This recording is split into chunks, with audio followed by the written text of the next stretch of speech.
tomto videu si ukážeme mojich posledných 9 mesiacov intenzívnej práce na indikátoroch a nejaký ten záver, nejaký ten výstup, ktorý som vám tu v podstate po malých krôčkoch prezentoval. Predtým však, ako sa pozrieme na grafy, ako sa pozrieme na indikátor a túto stratégiu, vás chcem poprosiť o jednu vec.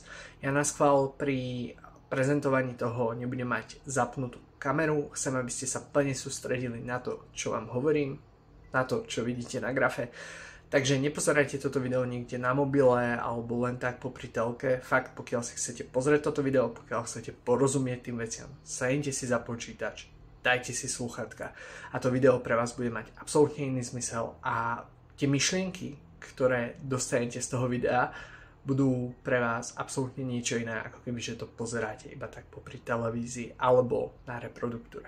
Takže poďme sa spoločne pozrieť na finalizáciu jedného z indikátorov. Že som rád, že ste si zobrali slúchatka a sadli si za to, takisto ako som spomenul, nevidíte moju kameru, aby ste sa vedeli na to plne sústrediť, čo si tu ukazujeme. Na úvod chcem upozorniť ešte raz, vlastne toto video, čo pozeráte, nadväzuje na všetky tieto videá. Hej, tu máte kompletne všetko, čo som od začiatku roka začal budovať. V podstate, keď si pozriete, tak prvé video je 10 mesiacov staré, tak je to už skoro rok. Je to 6 videí, máte tam nielen tento indikátor, ale aj všetky predtým, s tým, že toto posledné video je zamerané na tento indikátor a tento manual preset, ktorý tu momentálne vidíte. Hej, manual preset znamená, že si v indikátore môžete nastaviť všetko podľa seba. Čiže poďme sa na to celé pozrieť. Hej, toto je ten manual preset. Jakmile tu máte indikátor, idete do nastavení, máte tu stratégie indikátora.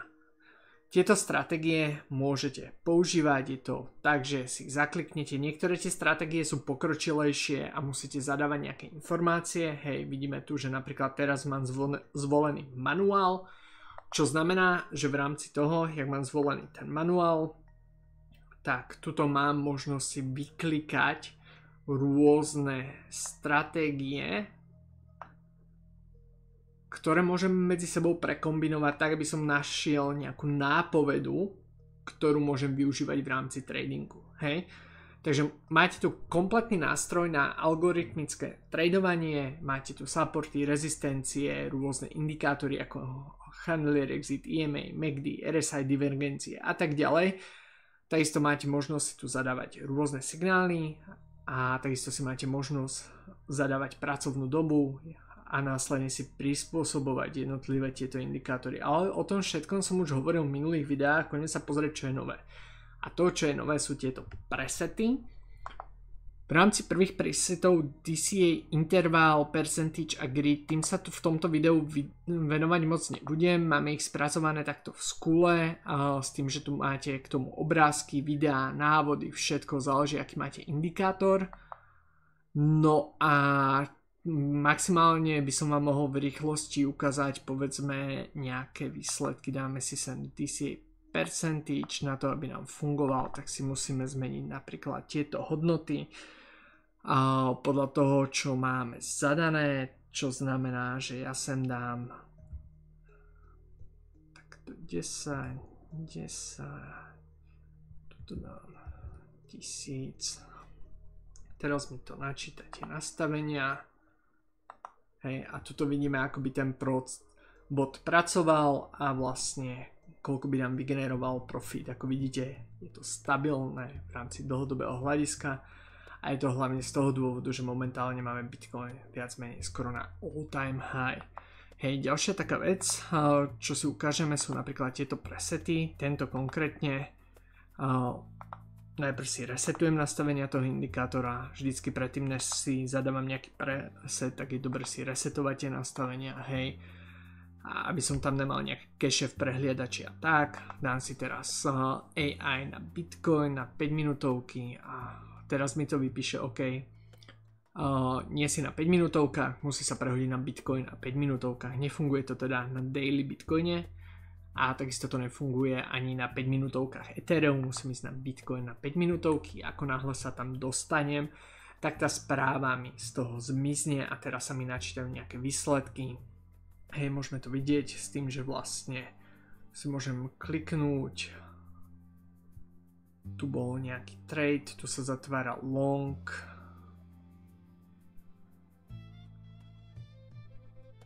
Hej, môžeme si dať. Tu sa otvára long a tu sa zatváral, hej, vidíme to tu. Tak to bola tá predikcia. Bam, zatvorené, bolo to 3,30% po odrátaní jednotlivých poplatkov. Lebo samozrejme každá burza má poplatok za otvorenie a zatvorenie obchodu a tie poplatky si môžete zadať do backtestera. Veľa ľudí to nerobí, preto sú potom prekvapení. Hej, tuto máme napríklad poplatky ako commissions. Sú prekvapení, keď nájdu nejakú stratégiu, ktorá je strašne profitabilná na tom grafe, ale potom si tam zadajú poplatky a zistia, že už taká profitabilná nie je. Hej, takže toto máme napríklad jeden taký rýchly preset.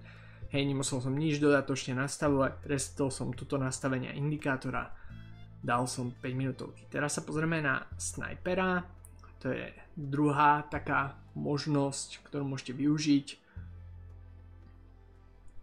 Musím počkať, kým to načíta. Hej, teraz som na 5 minútovkách a napísal mi to OK, keď chceš používať snajpera, tak musíš ísť na 30 minútovky, hodinovky alebo 4 hodinovky. Je jedno, či je to Bitcoin, Ethereum, hocičo. Akurát proste to funguje iba na týchto troch timeframoch, je to z hľadiska toho, aby to ľudia nepoužívali na nižších timeframoch, kde to význam vzhľadom na tú stratégiu absolútne vôbec nemá a takisto ani na vyššie timeframy. Hej, je dôležité si uvedomiť, že niektoré tie stratégie sú presne určené na jednotlivé časové úseky a zase môžeme mať dočasné vyklesávanie na niektorom tom časovom úseku a páre, lebo každý ten coin a každý ten pár, ktorý nájdete, sa správa inak. Má inú volatilitu v čase, inak reaguje na rôzne fundamenty na tom trhu. Hej, čiže takisto aj výsledky môžu byť iné napríklad na Bitcoine, na hodinovkách alebo 4-hodinovkách alebo 30 minútovkách ako na Ethereum, ako na povedzme absolútne inom coine. Hej, tu vidíme 4-hodinovky, Bitcoin vyzerajú v celku super. Takže takisto, jakmile sa hráte s nastaveniami, ja som niečo posielal na Instagram do broadcast roomky a tie výsledky boli troška iné z toho dôvodu, že som tam menil ešte nejaké nastavenia, aby ten risk management bol oveľa lepší.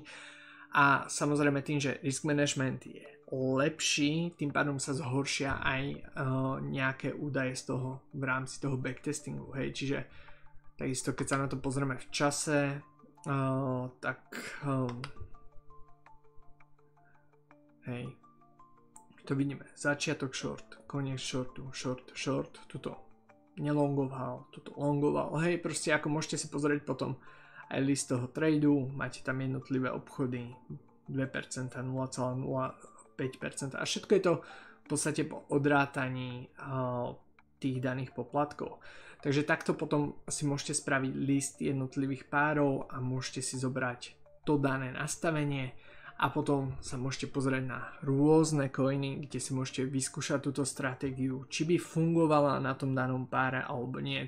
To isté je aj v rámci Forexu napríklad, hej, lebo my nemusíme používať na tieto stratégie iba kryptopáry, ale môžem si tu dať napríklad striebro, hej.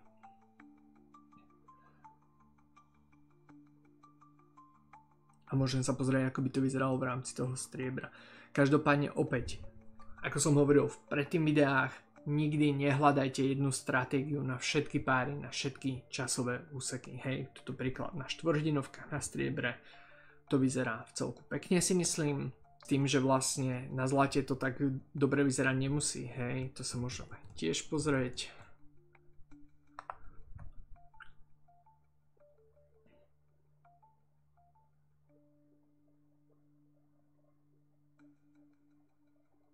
Dáme tomu chvíľku, kým sa to načíta. A relatívne fajn. Akože na plnú automatizáciu to nie je, ale na nejaké menšie nápovedy v rámci manual tréningu si myslím, že by to bolo celku fajn. S tým, že ako hovorím, hej, musíte sa vyslovene s tým hrať, pozerať jednotlivé tie časové úseky a nikdy to nebude na všetky páry, nikdy to nebude na všetky časové úseky. To ani nie je cieľom a pokiaľ sa pohybujete v týchto trhoch dlhšie, tak viete, že jednotlivé páry, trhy a absolútne všetko sa správa absolútne ináč. Potom tu máme ďalšie presety. TMT nebudem ukazovať, je to zamknutá stratégia, pokiaľ túto stratégiu zvolíte, tak sa vám nič nenačíta, iba kontakt na človeka, ktorého sa na tú stratégiu môžete spýtať. Hej, je to z toho dôvodu, že tá stratégia môže byť extra spoplatnená mimo našeho indikátora, alebo takisto pridávame teraz stratégie ostatných traderov, ktoré môžu byť ešte extra monetizované vzhľadom na tú stratégiu. Potom, čo vám ukážem, tak tu máme rôzne presety. V čom sa tie presety líšia, tak je tu C, čo znamená close. Toto sa zatvára cez kernel, chandelier exit, chandelier exit a VWAP. Hej, sú to nejaké stratégie v rámci tradingu, ktoré používame na manual trading a napríklad tuto je dobre teraz vidno, že napríklad tak ako jedna stratégia bola profitabilná, tak druhá nie je. Hej, zase sem zapamätajte si to, lebo napríklad toto je stratégia, ktorú bežne používam na daily bitcoine. Z toho dôvodu, keď si spravujem napríklad portfólio, tak si môžem dať BTC, USD a dám si, čo ja viem, nejakú burzu, čo nie používam, ale má data, tak to môže byť OKX.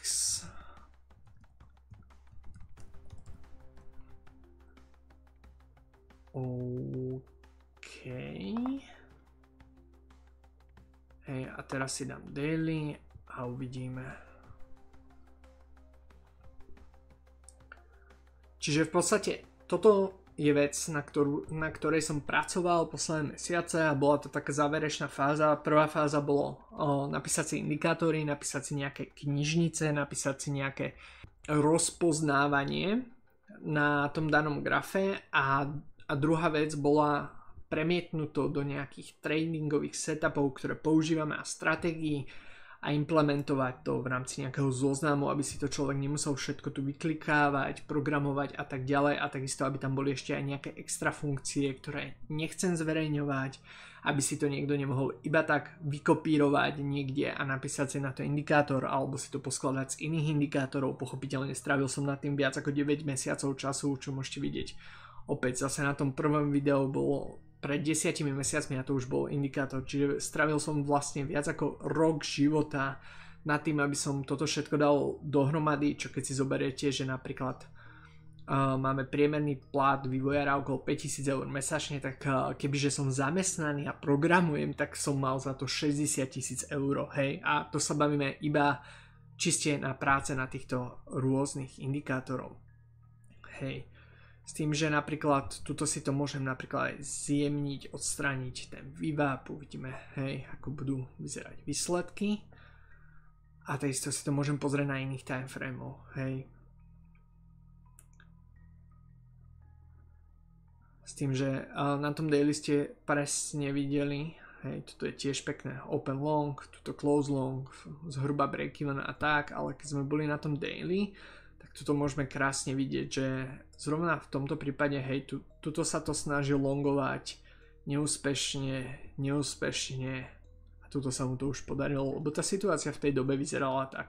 Hej, čiže zase opäť záleží na stratégii, ktorú zvolíte, tých stratégií je tam naozaj viacej, môžete si to pozrieť na Forexe, môžete si to pozrieť na krypte, môžeme tu skúsiť napríklad, hej, absolútne neskúšal som, takže toto je úplne z brucha, neviem, či to bude fungovať alebo nie, alebo som vôbec nepozeral na tom akcie napríklad, hej, ale toto je výsledok v rámci Tesly.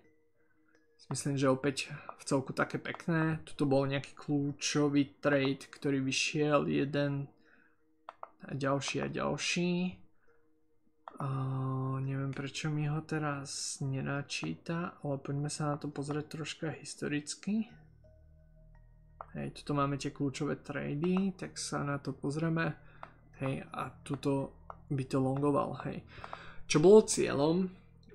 Tak bol cieľ v rámci tohto, tuto máme nejaké informácie na veciach, ktoré pracujeme, trakujeme si tu bugy, želania do budúcna, backtestované nastavenia, jednotlivé indikátory, oznámenia a tak ďalej. Máme tu toho proste, je to také srdce toho projektu s tým, že zapisujeme všetko a čo bol takým cieľom, tak bolo vlastne napojiť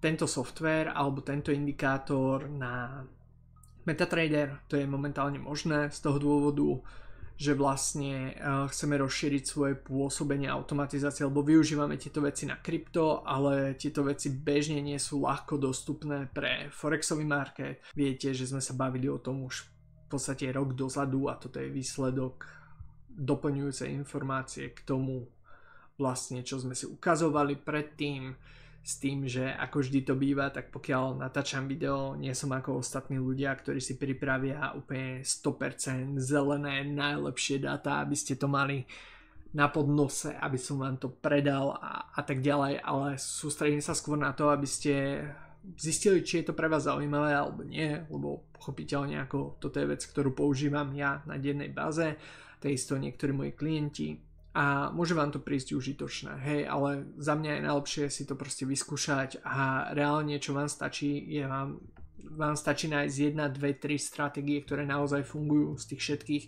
tak ako my si ich vyčleníme bokom, napríklad ako som ukazoval 5 minútovky Bitcoin, čo tu mám, alebo potom tu mám toho Structure Snipera, takto bokom, jakmile si proste tie stratégie použijem, či už si ich automatizujem, alebo ich používam ako potvrdenie na realizáciu tradeov, lebo samozrejme tu mám potom viacero indikátorov, hej, a tým pádom sa potom bavíme o tom, že môj graf, keď niečo riešim, tak vyzerá nasledovne, kde už mám automaticky naznačené supporty, rezistencie, Elliotky, kozavé priemery, jednotlivé indikátory na rôznych časových úsekoch a na základe toho, hej, vidím takisto na RSI divergencie a proste všetko to, čo som vám hovoril v týchto videách. A to je asi všetko k tomuto videu. Pokiaľ vás to zaujalo, pokiaľ si chcete tieto veci vyskúšať, stačí, keď mi napíšete, môžete mi napísať napríklad na Instagrame františekjuriš.sk. Dávajte si pozor, existuje strašne veľa skémov na internete a hlavne na Instagrame ľudia kopírujú moje profily. Takže rozhodne, pokiaľ budete niečo chcieť so mnou riešiť, môžeme si zavolať, aby ste videli, že reálne som to ja, že to nie je nejaká AI alebo niečo.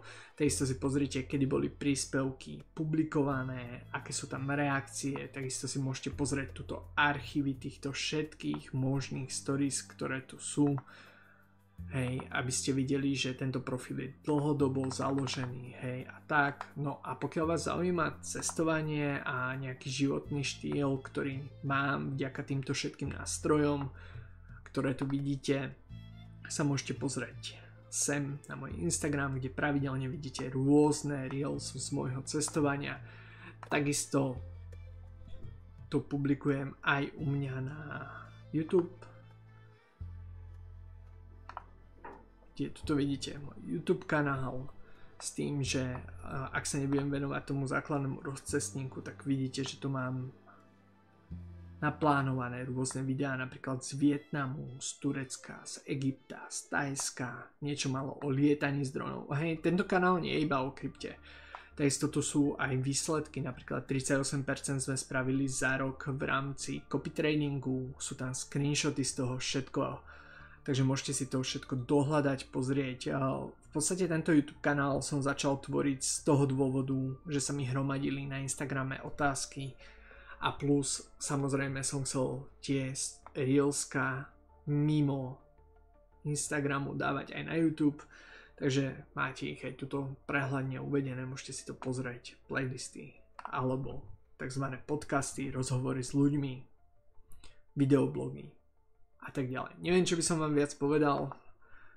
Som zvedavý, čo na to vy poviete skôr. A chcel som vám ukázať v podstate v krátkosti akurát to, že máme momentálne tie presety, ktoré môžete využívať. Takže môžete mi napísať, čo vás na tom zaujalo, čo by ste ešte chceli vidieť, čo by vás zaujímalo, či máte nejaké zaujímavé stratégie, ktoré by ste chceli automatizovať, alebo tak.